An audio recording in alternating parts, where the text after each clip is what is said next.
The vote passed at the 14th hour of the Compact's autumn session, and I watched it from the second gallery because that is where archivists sit, above the noise, below the dome, close enough to read the faces.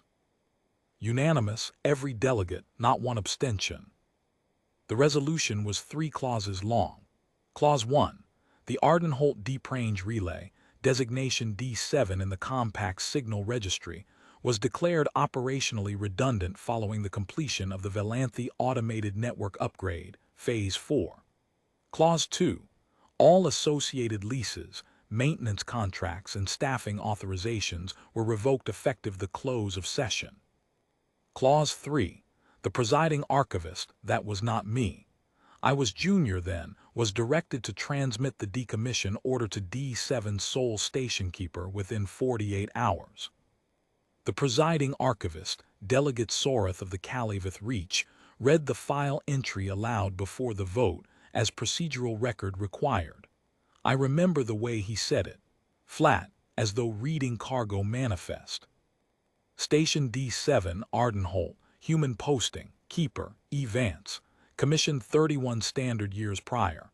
Current network utilization of D7, 0.4% of traffic volume owing to Phase 3 rerouting. Operational cost per cycle, negligible. Strategic value under Phase 4, none assessed. He set the file down. None assessed. I was 26 and had been an archivist for 4 months. I had never heard of E. Vance or Ardenholt before that morning. The station was in a notation I had filed past a dozen times. A cold catalog entry in the outer Caranthe margin, 31 light towers from the nearest transit lane, on a routing path that had been primary before the Phase 3 corridor opened and secondary ever since. The delegates did not deliberate long. The Velanthe upgrade was the Compact's largest infrastructure project in 60 years. 41 new automated relay nodes, distributed across 9 transit corridors, calibrated, tested, and certified. There was no argument to be made for a single post-human station running at 0.4% capacity. The motion carried in 11 minutes. The decommission order reached Ardenholt 3 days later by standard transmission. The acknowledgement came back in just under 31 hours, the round-trip light delay for a station at that distance, to the minute. 3 words. Order received, Vance. That was all. In the weeks that followed, I asked the senior archivist whether there would be a handover inspection, a shutdown procedure, a retrieval vessel sent to collect the keeper. He looked at me over his reading glass and said that the Compact did not provision retrieval runs for decommissioned outer stations unless the keeper formally requested extraction. I asked whether Keeper Vance had made such a request. He checked the logs. She had not. I assumed she would. The station was 31 light towers from the nearest waypoint. The automated network was online and routing traffic cleanly.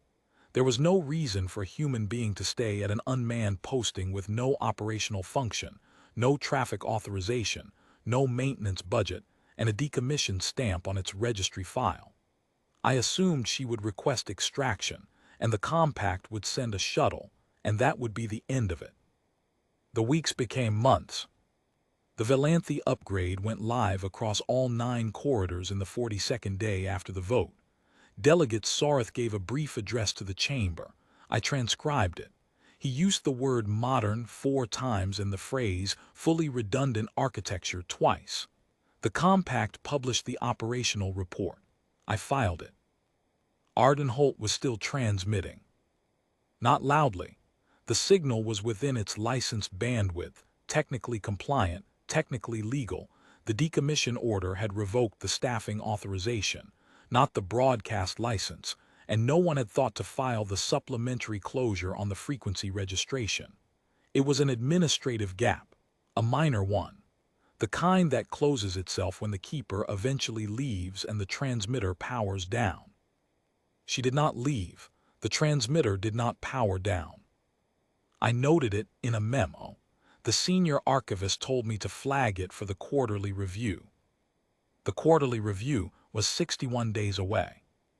On the 53rd day after full Valanthy network activation, the cascade began. I was not in the chamber when the first automated node failed. I was in the archive subsection, cross-referencing a routing ledger from a previous session. The lights did not flicker. There was no announcement. The first indication I had was when Delegate Sareth's aide came through the archive door at a pace that aides do not usually sustain indoors. The Caranthi corridor node had failed, hardware fault, thermal overload in the relay housing, a specification tolerance that had not been caught in the Phase 3 calibration. It took the Tyranthi node with it when it went down, because the Tyranthi node had been load sharing with Caranthi on a secondary routing path no one had updated in the transition documentation.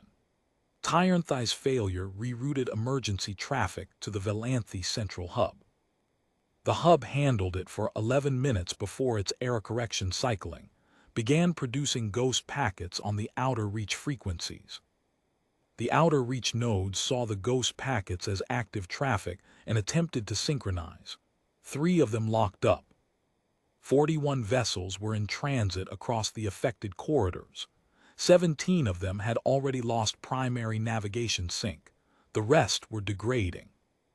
I remember standing in the doorway of the archive room looking at the signal board in the outer hall, watching the corridor indicators go from green to amber to red in a sequence that was almost orderly, almost polite. The way a fire moves through a building that was built to be flammable and nobody noticed.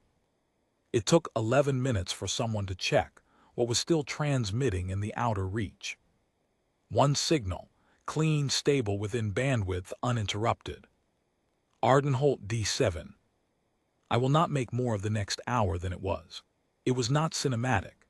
It was a series of fast, quiet decisions made by people who were frightened and did not have the luxury of showing it.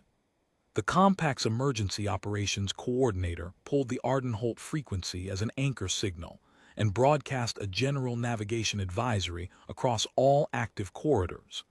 Vessels were to fix bearing on D7's pulse until corridor routing was restored. A standard interval lighthouse protocol, one of the oldest navigational frameworks in the registry, predating the Compact itself, predating the automated network by 140 years. The coordinator had to look it up. The protocol was in a subsection of the registry that no one had referenced in operational context for decades. I found it for her. It was 3 lines. She read it once, nodded once, and broadcast. 41 vessels adjusted bearing. 17 of them had been drifting. None were lost.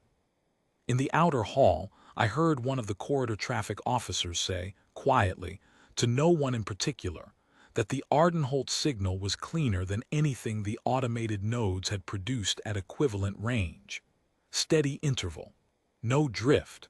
He said it the way a man says something he does not want to file a report about. It took 19 hours to isolate the cascade fault and bring the Valanthy nodes back online sequentially. During those 19 hours, Ardenholt ran without interruption, clean pulse, standard interval, the same frequency it had run on for 31 years before the vote and 53 days after it. I sat in the archive room for most of those 19 hours. At some point, someone brought tea.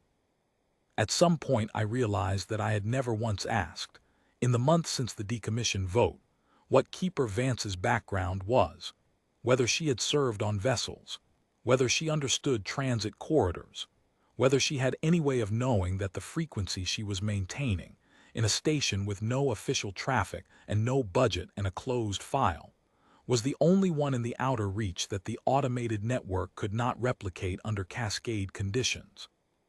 Whether she had kept the light on because she knew, or because she simply had not been given a reason to stop.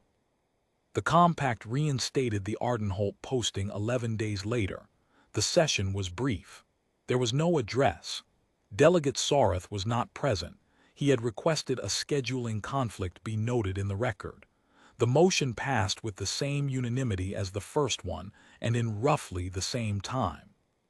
The restatement order was transmitted to D7 by standard channel. The acknowledgement came back in just under 31 hours. 3 words. Order received, Vance. I was the senior archivist by then. I had the file. I did not add a note to it because there was nothing in the registry format for what I wanted to write, and because I did not think she needed me to.